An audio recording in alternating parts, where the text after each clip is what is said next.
Good morning friends. कहते हैं कि दो तरीके के लोगों से हमेशा दूर रहना। एक वो जो कि आपके अंदर वो कमी बताएं जो आपके अंदर है ही नहीं, और दूसरे वो जो आपके अंदर वो खूबी बताएं जो आपके अंदर है ही नहीं। बात करते हैं, एक राज्य में एक राजा राज्य करता था। उसके राज्य में सभी जगह सब कुछ सुख शांति पूर्वक थी। उसकी प्रजा उस राजा से बहुत सुखी थी। फिर एक समय आता है, राजा बीमार रहने लगता है। उसको ऐसा लगने लगता है कि अब उसको राज्य में कोई संभालने वाला उत्तराधिकारी चाहिए। चूंकि राजा की शादी नहीं हुई थी, इसलिए उसको कोई संतान भी नहीं थी। संतान ना होने की वजह से वो ये डिसाइड नहीं कर पा रहा था कि वो अपने राज्य का उत्तराधिकारी किसको बनाए, यानी कि अपने बाद वो किसको ये राज्य सौंपे। उसने सभी मंत्रियों को बुलाया, सभी से चर्चा की इस बारे में कि वो अपने राज्य में किसी को राजा बनाना चाहता है, क्योंकि अभी उसका स्वास्थ्य अच्छा नहीं रहता है। अब उससे ये राज्य नहीं संभाला जा रहा है।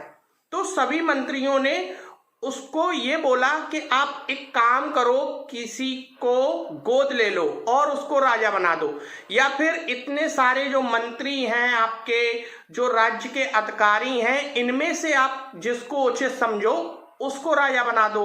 राजा को ये बात थोड़ी समझ में नहीं आई, क्योंकि वो अपने राज्य के लिए ऐसा उत्तराधिकारी ढूंढ रहा था जो उसके बाद भी उस राज्य को सुचारू रूप से चला सके। इसलिए राजा ने कहा कि नहीं, मुझे कुछ ऐसा सजेशन दो जिसकी वजह से मुझे एक कैपेबल पर्सन मिले जो कि वाकई में इस राज्य का राजा बनने लायक हो। तो सभी लोगों ने कहा कि इतिहास भरा पड़ा है, ऐसी बहुत सारी प्रतियोगिताएं होती हैं, आप भी किसी तरह की प्रतियोगिता कर लो और जो भी आपकी प्रतियोगिता में पास हो जाए उसको आप इस राज्य का राजा बना दो। तो राजा ने कहा, हाँ ये सोचने वाली बात तो है, लेकिन फिर भी कुछ और विचार दो।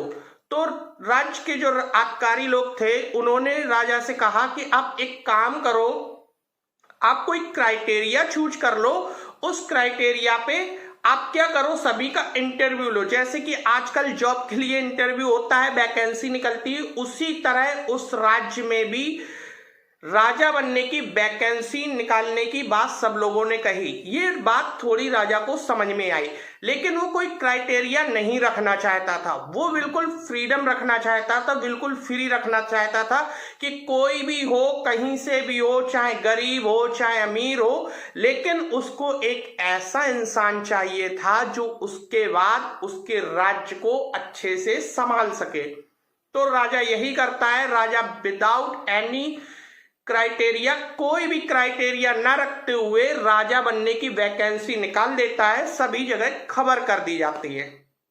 जब सब जगह खबर हो जाती है तो बहुत सारे लोग वहां पर आते हैं, राजा से मिलते हैं, अपनी बात रखते हैं। ऐसा चलने लगता है, मतलब काम। कुछ दिन बाद ये खबर एक गरीब घर में पहुंची। वो किसान थे। किसान का एक लड़का था जो कि यंग था, यही कोई 22 या 23 इयर्स ओल्ड होगा। उसको इस प्रतियोगिता में पार्टिसिपेट लेना था, यानी कि वो इस वैकेंसी के लिए इंटरव्यू देने जाना चाहता था। उसने अपने घर में ये बात कही तो उसके घर वालों ने कहा, बेटा हम किसान लोग हैं, कहाँ तुम राजा बनने की वैकेंसी में इंटरव्यू देने जा रहे हो। उसने कहा, नहीं, मैं एक बार ट्राई करना चाहता हूं। इस पर उसकी फैमिली मान गई। चलो ट्राई करने में क्या जाता है, ट्राई कराएगा, अपना मन भर जाएगा इसका।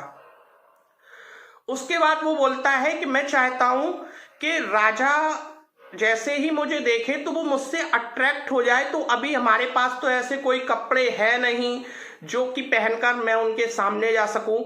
आप एक काम करो, कुछ भी कैसे भी करके मुझे एक जैकेट दिला दो। घर वालों ने कहा, बेटा घर में इतने पैसे नहीं है, कहां से तुमको जैकेट दिला दे। उसने कहा, पिताजी कैसे भी करके एक जैकेट दिला दो, फिर मैं आपसे कुछ नहीं मांगूंगा। घर वालों ने आस पड़ोस वालों से उधार लिया और जैसे तैसे करके अपने बच्चे के लिए एक जैकेट दिला दी उसे। वो जैकेट पहनकर अच्छे से तैयार होकर वो राजधानी की ओर निकलता है। जहां पर राजा बनने की वैकेंसी निकली हुई थी, इंटरव्यू के लिए जाता है। जब वो जा रहा होता है, जैसे ही राजधानी आने वाली होती है, राजधानी के पहले ही उसे रोड पर एक भिखारी भीख मांगता हुआ दिखता है। और उस भिखारी को, चूंकि सर्दी का मौसम था, भिखारी को सर्दी बहुत लग रही थी और वो सर्दी में मतलब बहुत ही कांप रहा था। उसके पास वो पहुंचता है जैसे ही, तो वो भिखारी उससे मिन्नतें करने लगता है कि मुझे कुछ दे दो, पहनने को दे दो, ओढ़ने को दे दो, जिससे कि मुझे सर्दी न लगे, वरना मैं इस सर्दी में मर जाऊंगा। यहां पर वो लड़का सोचता है कि मेरे पास ऑलरेडी केवल एक ही जैकेट है, वो भी मेरे घर वालों ने आसपास पड़ोस वालों से उधार मांगकर मुझे दिलाई है। अगर ये जैकेट मैं इसको दे दूंगा तो राजा के सामने मेरा इंप्रेशन का क्या होगा, लेकिन अगर मैं इसको जैकेट नहीं देता हूं तो हो सकता है इस सर्दी की वजह से इसकी जान चली जाए। ऐसे ही बहुत सारे थॉट्स उसके माइंड में आने लगे। बहुत देर सोचने के बाद वो इस डिसीजन पे पहुंचा कि ठीक है, जो होगा वो होगा, मैं राजा के सामने जाऊंगा भी जैकेट पहन के, क्या पता वो मुझे राजा बनाए या ना बनाए, बट मैंने अगर इसको जैकेट नहीं दी तो ये डेफिनेटली आज मर जाएगा। उसने अपनी जैकेट उतारी और उस भिखारी को दे दी। उस भिखारी को देने के बाद भिखारी ने काफी सारी उसको दुआएं दी लड़के को। फिर वो लड़का चल देता है दोबारा से राजधानी की तरफ, जहां पर उसे राजा बनने की वैकेंसी के लिए इंटरव्यू देने जाना था। राज्य में पहुंचता है। राज्य में पहुंचने के बाद सभी लोग उसका मतलब अच्छे से खाने पीने की व्यवस्था थी, वो सब खाता पीता है। उसके बाद पहुंच जाता है उसको जहां पर राजा उसका इंटरव्यू लेने वाले थे। जब वो अंदर पहुंचता है, अंदर पहुंचने के बाद राजा वहां पर उपस्थित नहीं थे। वो बड़ा डरा हुआ था। उसको लग रहा था कि first impression is the last impression, और मेरे पास जो इंप्रेशन जमाने का एक ही साधन था जैकेट, वो मैंने भिखारी को दे दिया। अभी पता नहीं मेरे साथ क्या होने वाला है, मुझे सिलेक्शन मिलेगा या रिजेक्शन। इसी कसमकस में वो बना हुआ था और आराम से वेट कर रहा था राजा के आने का। कुछ समय बाद राजा वहां पर आता है। जब राजा वहां पर आता है तो राजा को देखकर उसके ना पसीने छूट जाते हैं, उसके पैरों के नीचे से जमीन निकल जाती है, उसकी आंखें फटी की फटी रह जाती हैं उसको देखकर, राजा को देखकर। क्योंकि वो राजा कोई और नहीं था, वो राजा वही भिखारी था जिसको कि वो जैकेट अपनी देकर आया था। राजा से वो नजरें नहीं मिला पा रहा था और उसने कपकपाती हुई आवाज में राजा से कहा कि आप वही हो ना जो मुझे मिले थे। तो राजा ने कहा हाँ, मैं वही हूं जो तुमको रास्ते में मिला था। तो उस लड़के ने कहा ये कौन सा तरीका हुआ, आप राजा थे, आपने ऐसे मुझे क्यों मिले, और मेरे पास एक ही जैकेट थी वो तो आपने ले ली, अभी आप मुझे राजा बनाओगे या नहीं बनाओगे इसका क्या पता, बट वो जैकेट मैं जैसे तैसे उधार के पैसों से खरीद कर लाया था।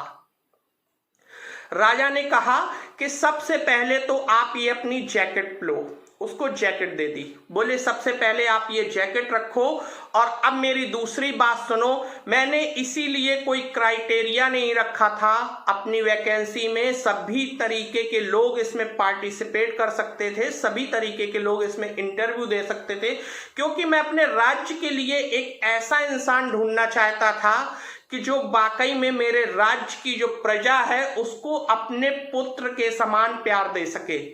और मुझे वो इंसान मिल गया है, क्योंकि तुम वो इंसान हो, तुमने ये नहीं सोचा कि मैं जैकेट दे दूंगा तो मेरा वहां पर इंप्रेशन खराब होगा राजा के सामने, लेकिन तुमने एक भिखारी की मदद की जिससे कि वो सर्दी में कांपते हुए मर ना जाए। मुझे तुम्हारे जैसा ही इंसान चाहिए था, और आज से तुम इस राज्य के राजा हो।